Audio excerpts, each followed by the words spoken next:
Hi hello friends, இன்றைக்கி இந்த வீடியோவில் நம்ம என்ன பார்க்க போகிறோம் அப்படின்னு சொல்லிட்டு பார்த்தீங்கன்னா, சூப்பர் சிங்கர் சீசன் 11ஓட டைட்டில் வின்னரான நிக்கில் வந்து ஜெயிச்ச பரிசான அந்த 50 லட்சம் ரூபா வீட்டை பற்றி தான் இந்த வீடியோவில் நம்ம டீட்டெயிலாக பார்க்க போகிறோம்.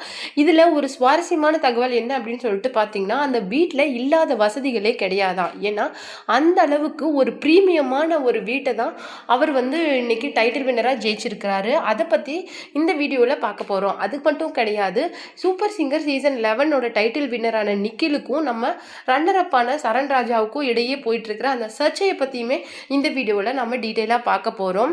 சரண் ராஜா தான் உண்மையான டைட்டில் வின்னருக்கு டிசர்விங்கான ஒரு பர்சன். எப்படி நிக்கில் வந்து டைட்டில் வின்னர் ஆனார் அப்படிங்கிறத எங்களால் புரிஞ்சிக்கவே முடியல அப்படின்னு சொல்லிட்டு சூப்பர் சிங்கரோட ரசிகர்கள் வந்து இணையதளத்தில் தங்களுடைய ஆதங்கத்தை இதுவரைக்கும் கொட்டிக்கிட்டு வந்துட்டு இருக்காங்க. இதில் ஒரு முக்கியமான விஷயம் என்ன அப்படின்னு சொல்லிட்டு பார்த்தீங்கன்னா, இதுக்கு சரண் ராஜாவாகட்டும் நிக்கில் ஆகட்டும் ரெண்டு பேருமே தங்களுக்கான அந்த கருத்துக்களை இணையதளத்தில் தெரிவிச்சுட்டு வந்திருக்கிறாங்க. அதுக்கப்புறம் தான் இந்த சர்ச்சை வந்து இன்னும் மிகப்பெரிய அளவில் வெடிச்சிருக்குது.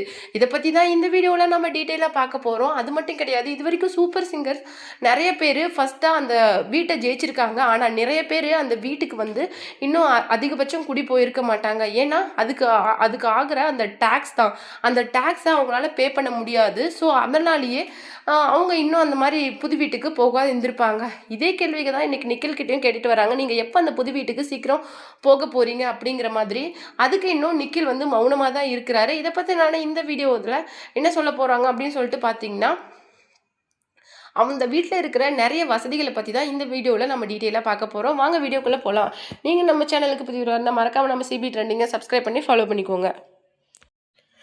சரண் ராஜா கிட்ட கலாட்டா சேனல்லேருந்து எடுத்த இன்டர்வியூவில் அவர் என்ன சொல்லியிருந்தாரு அப்படின்னு சொல்லிட்டு பார்த்தீங்கன்னா, இந்த மாதிரி ஒரு சின்ன வில்லேஜில் நீங்கள் உள்ளே வந்தீங்களா உங்களுக்கு கண்டிப்பாக ஃபோனுக்கு சிக்னல் கூட கிடச்சிருக்காது. இந்த மாதிரி வில்லேஜ் தான் எங்களுது. அந்த ஆற்று ஓடைக்கு பக்கத்தில் தான் நாங்கள் வந்து இந்த ஆடு மாடெல்லாம் மேய்க்க போவோம். அதுக்கப்புறமேல அம்மாவை நான் வந்து அதிகமாக வேலைக்கெலாம் அனுப்ப விட மாட்டேன். ஏன்னா அம்மாவுக்கு ரொம்ப மேலுக்கு முடியாத போயிடும். ஏன்னா அங்கே வேலைக்கெல்லாம் போனால் அம்மா மயக்கம் போட்டு விழுந்துடும். இந்த மாதிரி அம்மாவுக்கு வந்து முடியாது. அப்பா தான் அதிகபட்சம் வேலைக்கு போவார். ஆனால் அப்பா வந்து சின்ன வயசுல என் மேலே என்ன ஒரு பெரிய ஆசை வச்சுருந்தாரு அப்படின்னு சொல்லிட்டு பார்த்தீங்கன்னா, நான் வந்து ஒரு பேராசிரியர் ஆகணும், பேராசிரியராகி அந்த நாற்காலியில் உட்காரணும் அப்படிங்கிறது தான் எங்கள் அப்பாவோட பெரிய ஆசை. இன்னொரு விஷயம் என்னென்னா, பேராசிரியர் வந்து அப்பா சொல்லுவார் சின்ன வயசுலேருந்தே அவங்கெல்லாம் கடவுளுக்கு சமமானவங்க அப்படின்னு சொல்லுவாங்க. அதனால் சின்ன வயசுலேருந்தே எனக்கு குருவாக இருக்கிற எல்லாரையுமே நான் கடவுளாகவே பார்க்க ஆரம்பிச்சிட்டேன். இப்போ வந்து நான் எப்படி இளையராஜா சாரையும் மிஸ்கின் சாரையும் ஒரு கடவுளாக பார்க்குறனோ, அந்த மாதிரி எனக்கு பாடம் சொல்லிக் கொடுத்த எல்லாரையுமே நான் கடவுளாக தான் பார்ப்பேன். அப்பாவுக்கு வந்து படிக்கிறது அப்படின்னா ரொம்ப பிடிக்கும். என்னை வந்து நிறைய தூரம் படிடா, உன்னால் முடிஞ்ச அளவுக்கு படி, நான் என்னை வித்தாவது நான் உன்னை படிக்க வைக்கிறேன் அப்படின்னு சொல்லிட்டு சொல்லுவார். அப்பாவுக்கு படிக்கிறவங்க மேலே அவ்வளோ ஆசை. ஏன்னா படிப்பு தான் ஒரு மனுஷனுக்கு ஒரு பெரிய சொத்துனே அவர் அடிக்கடி சொல்லுவார். ஆனால் என்னுடைய வாழ்க்கை வந்து இப்போ மியூசிக் பக்கம் திரும்பிடுச்சு. ஆனால் கண்டிப்பாக நான் ஒரு நாளாவது எங்கள் அப்பாவோட அந்த ஆசையை நான் நிறைவேற்றாத விட மாட்டேன். ஒரு நாளாவது அந்த நாற்காலியில் நான் ஒரு மாதம் உட்காந்து என்னுடைய மாத சம்பளத்தை வாங்கி நான் எங்கள் அப்பா கிட்ட கொடுக்கணும் அப்படிங்கிறது தான் என்னுடைய பெரிய ஆசையே. இதில் ஒரு முக்கியமான விஷயம் என்னன்னு சொல்லிட்டு பார்த்தீங்கன்னா, இப்போ நான் வந்து இப்போ சென்னையில் இல்லை, இப்போ நான் சொந்த ஊருக்கு வந்துட்டேன்ல. இப்போ வந்து நிறைய விஷயங்களை நான் வந்து பார்க்குறேன். ஏன்னா நிக்கிலாக இருக்கட்டும், இல்லை என்னையாக இருக்கட்டும், இந்த மாதிரி வச்சு நிறைய சோஷியல் மீடியாவில் பேசிகிட்டு இருக்காங்க. நிக்கில் வந்து இந்த டைட்டில் வின்னர் அதுக்கெலாம் டிசர்விங்கே கிடையாது, அவருக்கு எப்படி நீங்கள் முதல் பரிசு கொடுக்கலாம் அப்படின்னு சொல்லிட்டு நிறைய விஷயங்கள் வருது. நான் தான் வந்து டைட்டில் வின்னர் ஆயிருக்கணும் அப்படின்னு சொல்லிட்டு சொல்கிறாங்க. ஆனால் இதெல்லாம் கேட்கும்போது எனக்கு ரொம்ப சந்தோஷமாக இருக்குது. ஏன்னா ஒரு பக்கம் எனக்கு ஓட் பண்ண அந்த மக்கள் வந்து என் மேலே எவ்வளோ ஒரு நம்பிக்கை ஆதரவு வச்சுருக்குறாங்க அப்படின்னு அதை நான் நினைக்கும் போது எனக்கு ரொம்ப சந்தோஷமாகவும் பெருமையாகவும் இருக்குது. ஆனால் அதே சமயத்தில் நிக்கிலை ஏன் இந்த மாதிரி திட்டுறாங்க அப்படின்னு நினைக்கும் போது எனக்கு ஒரு பக்கம் வருத்தமாக இருக்குது. ஏன்னா நிக்கில் கிட்ட நிறைய திறமைகள் வந்து இருக்குது. அவனும் அனுராதா மேமும் ஒரு நாள் ஒரு காம்போவை ஒரு பாட்டு பாடினாங்க, என்ன நினச்சேன் அப்படிங்கிற பாட்டு. அதை கேட்டுட்டு எல்லா ஜட்ஜஸுமே ஸ்டாண்டிங் ஓவேஷன் வந்து கொடுத்தாங்க. ஏன்னா அனுராதா மேமை பற்றி எல்லாருக்குமே தெரியும். ஆனால் அவங்க கூட காம்படிட் பண்ணி நிக்கில் அவங்க அளவுக்கு பாடியிருக்கான் அப்படிங்கிறத வந்து யாராலையுமே அக்செப்ட் பண்ணிக்கவே முடியல. அவ்வளோ சூப்பராக இருந்தது, ஒரிஜினலை விட சூப்பராக இருந்தது அப்படின்னு சொல்லிட்டு நிக்கில் அப்ரிஷியேட் பண்ணினாங்க. ஆனால் இதில் ஒரு பின்னாடி இருக்க ஒரு விஷயம் என்னன்னு சொல்லிட்டு பார்த்தீங்கன்னா, அவன் அதுக்கு ரிஹர்சலே பண்ணலை. இது வந்து சடனாக வந்து ஒரு நடந்த ஒரு விஷயம். அதுக்காக அனுராதா மேம் அவன் ரிஹர்சலுக்கு வரல அப்படின்னு சொல்லிட்டாங்க. ரெண்டு பேருமே அதிகபட்சம் அவங்க ரிஹர்சலே ஒரு தடவை கூட பண்ணிக்கல. ஸோ ஆன் ஸ்பாட்டில் நடந்த அந்த காம்போவில் அவ்வளோ சூப்பராக இருந்தது. ஸோ நிக்கில் கிட்ட நிறைய திறமைகள் வந்து இருக்குது. நிச்சயமாக அவன் அந்த இடத்துக்கு தகுதி இல்லாமல் இல்லாமல் ஜட்ஜஸ் கொண்டு போய் அவனை அந்த டைட்டில் வின்னராக உட்கார வைக்க மாட்டாங்க. அதே மாதிரி என்கிட்ட சில பிழைகள் வந்து இருக்கலாம். அதை நான் கரெக்ஷன் பண்ணுறதுக்காக நான் மேபி ரன்னர் அப் ஆயிருக்கலாம். ஸோ தயவு செய்து வந்து உண்மை தெரியாமல் பேசாதீங்க அப்படின்னு சொல்லிட்டு சரண்ராஜா சொல்லியிருந்தாரு. நிக்கிலும் அவங்களுடைய ஃபேமிலி இன்டர்வியூவில் சொன்ன விஷயம் என்னன்னா, அவன் ஜெயிச்சிட்டான் அப்படிங்கிறத விட இந்த இணையதளத்தில் பார்க்குற விஷயங்கள் தான் எங்களுக்கு ரொம்ப கஷ்டமாக இருக்குது. அவன் வந்து இந்த பிளேஸுக்கு தகுதி இல்லாதவன், சீட் பண்ணி வந்துட்டான், இந்த மாதிரி நிறைய சொல்கிறாங்க. ஏன்னா இது பியூர் அண்ட் பியூர் ஓட்டிங்கில் சார்ந்தது. மக்கள் ஓட் பண்ணி தான் அவங்க ஓட்டிங் ப்ளஸ் ஜட்ஜஸோட மார்க்ஸ் ரிசல்ட்ஸை வச்சு தான் அவங்க டைட்டில் வின்னர் ஆகுறாங்க. இது வந்து முழுக்க முழுக்க ஜட்ஜஸோட முடிவாக இருந்திருந்தா மேபி இதில் சீட்டிங் இருக்கிறதுக்கு வாய்ப்பு இருக்கும்.